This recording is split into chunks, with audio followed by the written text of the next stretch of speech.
आमदार साहेब, खंडाळा तालुक्याने तुमच्यावर मतदान रूपी विशेष प्रेम नेहमीच दाखवलंय. आता खंडाळा तालुक्याचे प्रलंबित 14 गावांचा पाणी प्रश्न, त्याचप्रमाणे नायगाव मांढरदेवी व खंडाळा कोरेगाव रस्ता याबाबत काय सांगाल? मुळामध्ये आता जो देवघरचा प्रकल्प आहे, मेन कॅनॉलची कामं सुरू झालेली आपण सगळेजण बघताय. 3 उपसा सिंचन योजनांची कामं आता टेंडर मंजुरीच्या अंतिम क्षणी, म्हणजे मंजुरीच्या अंतिम क्षणी त्या ठिकाणी फाईल आहेत. लवकरच त्या उपसा सिंचन योजनांना मान्यता मिळेल आणि लवकरात लवकर या देवघरच्या 3 उपसा सिंचन योजनांची कामं सुरू त्या ठिकाणी होतील. देवघरचे जे उर्वरित शिल्लक पाणी आहे या तालुक्याच्या वाट्याचं, त्या शिल्लक पाण्यामधून जी खंडाळ्याच्या उर्वरित 14 गावांची मागणी आहे, ती सुद्धा मागणी भविष्यामध्ये निश्चितपणानं पूर्णत्वाला जाईल, हा विश्वास या निमित्तानं मी या ठिकाणी आपल्याला देतो. मांढरदेव रस्ता असेल, गेले कित्येक वर्षाचा हा प्रश्न आहे.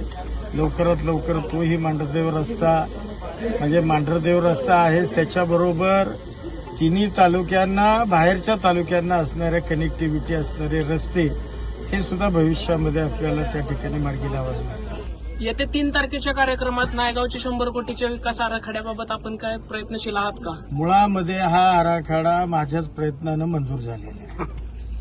म्हणजे यापूर्वी आमदार मीच होतो आणि हा 100 कोटीचा आराखडा माझ्याच प्रयत्नातून त्या ठिकाणी मंजूर झालेला आहे. मग भुजबळ साहेब असतील, अजितदादा असतील, आत्ताची नेते मंडळी, राज्याचे मुख्यमंत्री, उपमुख्यमंत्री एकनाथ शिंदे साहेब त्यावेळेला मुख्यमंत्री होते.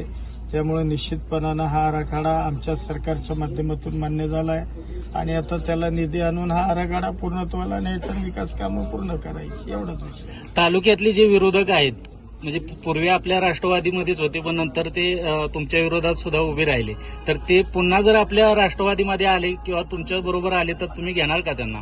या विषयावर मी आज काय बोलू शकतो. राज्याचं विजन काय असेल तुम्ही मंत्री म्हणून?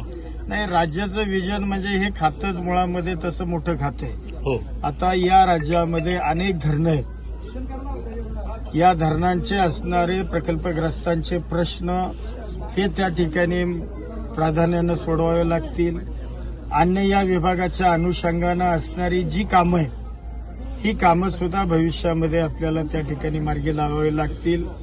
सुदैवानं या कामाचा मला पूर्वीचा अनुभव आहे, त्यामुळे त्याचा लाभ मला या मंत्रिपदाच्या माध्यमातून किंवा या राज्यातील सर्वसामान्य जनतेला त्या ठिकाणी या खात्याच्या माध्यमातून लाभ देता येईल, त्याचा विश्वास आहे. निवडणुकीमध्ये आपल्याला म्हणजे आपल्या घराण्यामध्ये 4-4 पदं आहेत असं एक हिनवलं जायचं किंवा तुमच्यावरती अलिगेशन केलं जायचं, पण आता हे कॅबिनेट मंत्रीपद मिळाल्यानंतर तुम्ही एक चपराक मिळाली काय विरोधकांना? नाही, चपराक कॅबिनेट मंत्रिपदापेक्षा जी विधानसभेची निवडणूक झाली, या निवडणुकीमध्ये विरोधकांनी मुद्दा हा काढला होता घराणेशाहीचा, आणि मग या 3 तालुक्यातील जनतेनं मताच्या रूपानं, म्हणजे गेल्या वेळेच्या निवडणुकीपेक्षा जवळपास 62,000च्या फरकानं मला लोकांनी विजयी केलं. यामध्येच त्याचं उत्तर येतं सगळं.